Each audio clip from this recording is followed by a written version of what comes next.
Hello, in this video I will be touching upon sensitive topics such as bullying or negative thoughts and themes. If that upsets you or is triggering to you in any way, please click away and take care of yourself because your mental health is a lot more important than watching this video. Hello, my name is Elena. And a lot has happened since I last posted a video. Seriously, in the time span of about 2 weeks, we've gotten 2 comeback photo sets, Arcadia and Sanctuary. We got a track list, we got 2 teaser videos, and then we also got an album preview. All of these things cover 2 main themes, Harry Potter and bullying, which we'll touch on in a bit. Harry Potter is one of the major themes of this album and comeback, and literally it's the entirety of their album. It's literally called The Dream Chapter Magic. But also one of their songs is literally called Platform 9 3/4, aka Runaway, aka the title track, aka we'll be getting a music video. Platform 9 3/4, if you didn't know Harry Potter at all, is the platform where the train comes and takes them to Hogwarts, basically where they go from the normal muggle world to the magical world, essentially.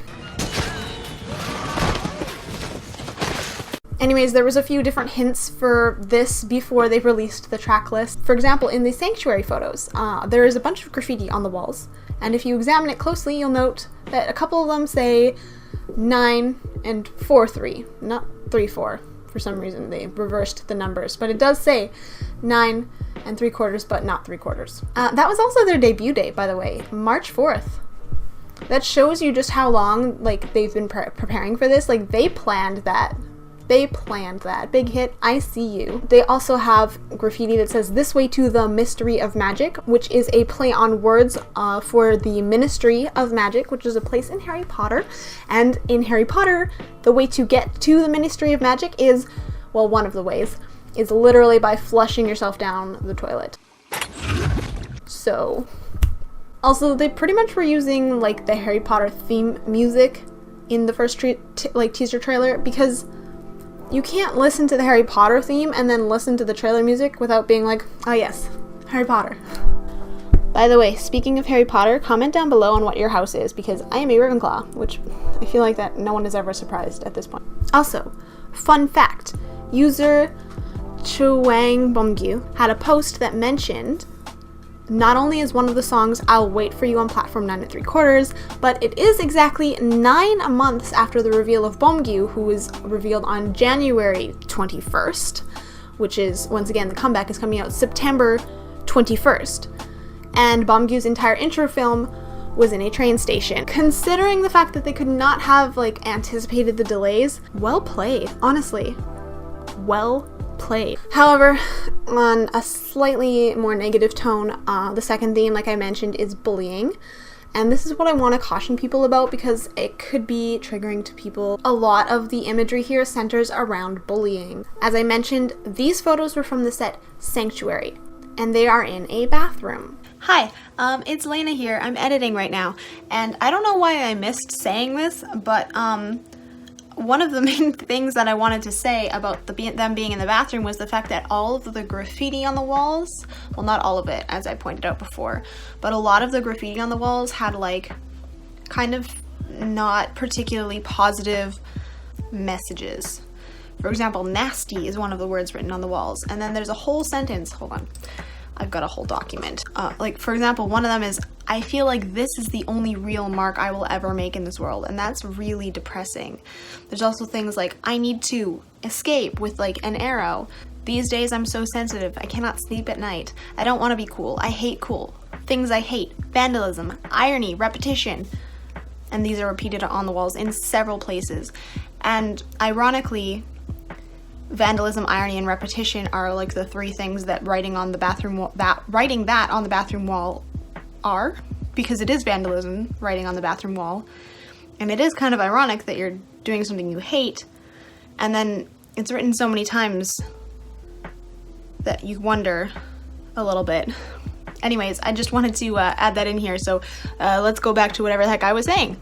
A sanctuary is a place to seek refuge from danger. Bathrooms are known as a safe place to hide out for kids who are being bullied. There's also scenes where Bomgyu is literally in a locker, And that's another really big trope for kids who are being bullied, is that they're shoved into their lockers and they don't come out until the bullies are gone and it's safe to do so. There's also the fact that the texts between Beomgyu and Yeonjun are very interesting. It's implied that Yeonjun changed his phone number because Beomgyu asks him, "Who are you?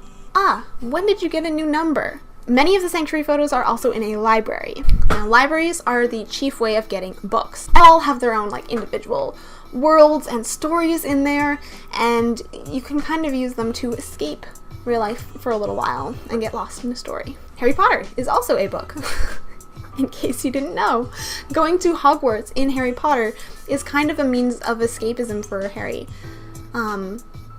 His aunt and uncle, who he grew up with, kind of are very abusive, and this theme is explored particularly in later books, where Harry literally runs away. For example, in the 3rd book, he leaves because he would rather be at anywhere else except for at home, and Hogwarts is definitely a safe space for him. So Sanctuary makes sense, it seems to fit. And I think this ties in really well with the second concept photos that we got. Arcadia is originally from Greek mythology, or it was named after a Greek city or something like that. It's basically written to be a utopia. It's meant to be a perfect place, not corrupted by greed or avarice. So they don't have the problems that the outside world would have. They kind of live in a bubble.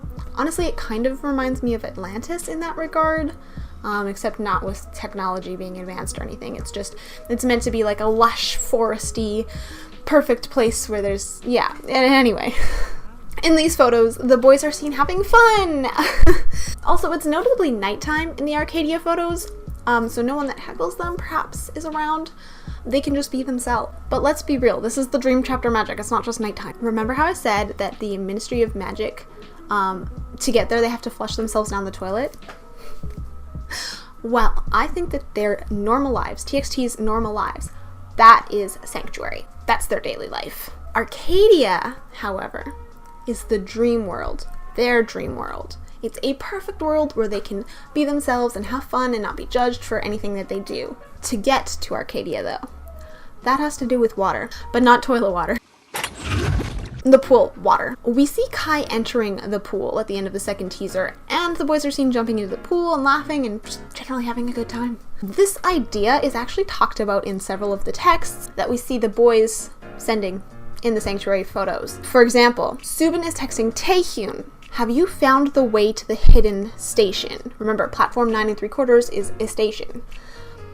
"I've heard if you stand there, close your eyes, and then open, your dreams will come true." This is exactly what we see Kai doing at the end of the second teaser. If he opens his eyes underwater, will his dreams come true? Will he arrive in Arcadia? But in that first teaser, when it looks like they are in Arcadia, we see they're being chased, and they don't even make it into the pool to jump into it. They're stopped by something. It could be implied that it's teachers or something, but honestly, not everything is as it seems. Not everything looks quite right either. I think that's how we know that they are in Arcadia. There's a couple different explanations. Maybe the magic has gone wrong. Maybe Arcadia just wasn't the paradise that they thought it would be. Maybe the shadows have come to get them. You can't run away from your problems forever. Maybe they're trying to return to the Sanctuary and something isn't letting them. Maybe the portal only works one way. Maybe they're trapped. In the Arcadia photos, we see some weird images. For example, there's always an inversed image on every single one of the boys' collages. Maybe this indicates the flipped or inverted world that they're living in. But there's also one that looks like a camera recording. We see that the date on this camera recording is October 32nd. It's a day that totally exists, guys. Let's be real. 32 days of Halloween? But seriously, look at the times here. The one with Yeonjun and Subin starts at 1:02:03 a.m., aka 1 a.m., 2 minutes and 3 seconds. 3 seconds later, at 1:02:06 a.m., they're gone and replaced with Taehyun, Beomgyu, and Kai. But they're not gone. They're still standing there. There are more photos at later times with the same minute of them all looking at the same camera. So what's happening here? Is there some sort of time distortion? Are they even in the same universe? However, at 3:43:32 a.m., nearly 3 hours later, they're finally all together. But what kept them apart for so long? Do you think that the cat has something to do with this? We did suspect that it has something to do with like different universes, so there's a lot of fire here as well. Like, even on Kai's socks, the ones he's randomly wearing into the pool. But it does seem like they're maybe trying to focus on the flame on the socks. I don't know, it feels weird, like really important. Weirdly important, actually. Maybe it's not and I'm just crazy. Wouldn't be the first time. But they are playing with fire extinguishers in a lot of the Arcadia photos, and also in the trailer, Subin casts a magic circle, which brings me to the items that he has, because Subin uses glasses to see, like, and trigger the magic circle. I don't know if he needs the magic glasses to draw the magic circle or to see it at all. It might just be that he can see the magic now, and so that way he knows what to draw. They released something called the Welcome Back Show on M2, and the trailer for it had each of them holding a specific item. Subin was holding the glasses that we see him wearing in the teaser. Kai was carrying multicolored chalk in the TXT colors. Beomgyu was carrying a band-aid. Taehyun has AirPods, which we see him wearing in the second teaser, and Yeonjun has like the little monster guy with horns. I see you, big kid. I also see this, and I think it's the same one. I'm gonna say that we should probably keep our eyes open for these items to appear in the music video, because they might have a very important meaning behind them.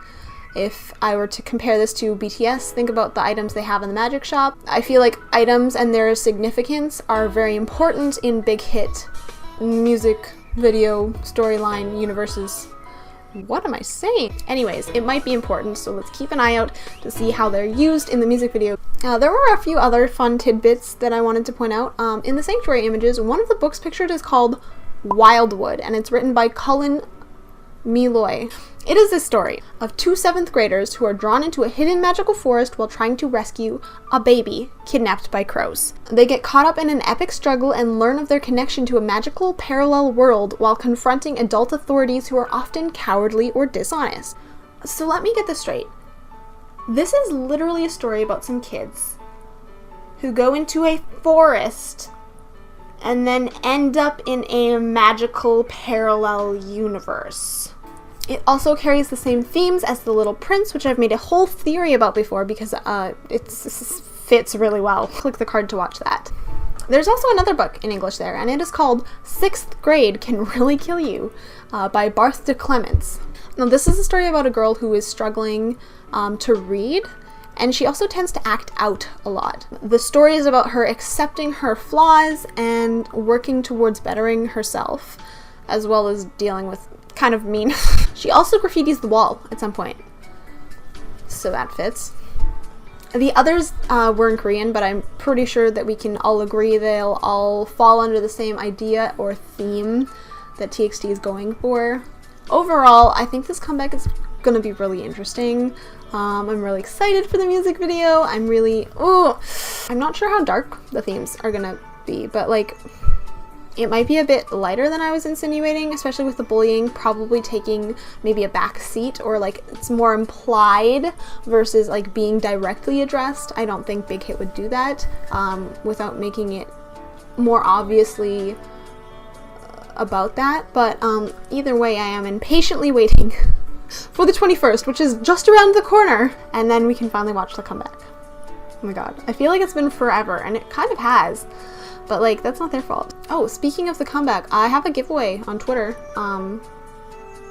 You basically just have to be subscribed to me, so just follow the directions in the post. I'll have it linked down below. And yeah, if you liked this video, please give it a thumbs up and leave a comment down below. Make sure that you are subscribed to me with notifications turned on so that you know as soon as I post a video. As it is, thank you guys for watching, and I will see you guys next time. Stay sunny, everyone. Bye. Can you imagine if they just had like a whole like attack battle sequence in the middle of their music video? I would be down for that, honestly. Like, get some wizarding duels in there. I'm